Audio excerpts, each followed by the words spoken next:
اذان میں کیا بولا جاتا ہے؟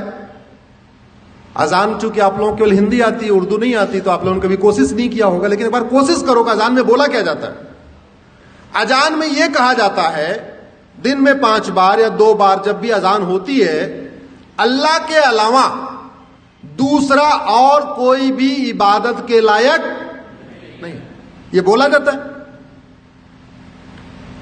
اسلام میں اللہ کے علاوہ، خدا کے علاوہ اور کسی کی بھی عبادت کرنا حرام ہے، بولا جاتا ہے، مدرسوں میں سکھایا جاتا ہے، قرآن میں لکھا ہے، حدیثوں میں لکھا ہوا ہے، اذان میں لاؤڈ اسپیکر سے بولا جاتا ہے، نہیں تو گوگل ٹرانسلیٹ کر کے دیکھ لینا، اذان کا مطلب سرچ کرنا، آپ کو پتہ چل جائے گا کیا مطلب اس میں بولا جاتا ہے۔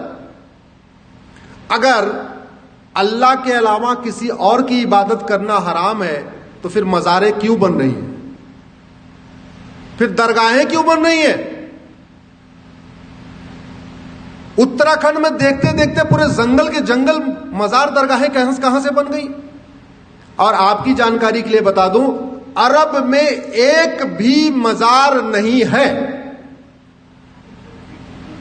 عرب میں ایک بھی درگاہ نہیں ہے، اور عرب میں ایک بھی پکا قبرستان نہیں ہے۔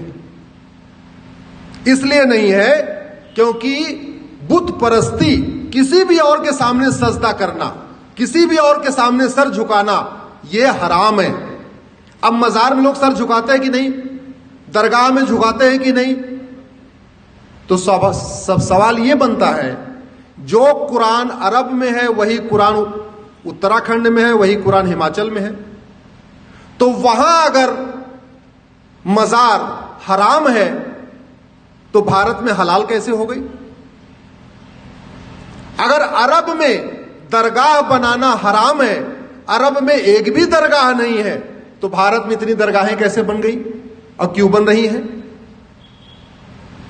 اگر عرب میں ایک بھی پکا قبرستان نہیں ہے، یہ بھی آپ کو جانکاری کے لیے بتا رہا ہوں، بڑے بڑے شیخ جن کے گھر میں سونے کی پلیٹ ہوتی ہے، سونے کا چمچ ہوتا ہے، ارب پتی کھرب پتی ہیں، ان کی بھی قبر پکی نہیں ہوتی، کیونکہ پکا قبرستان بھی حرام ہے۔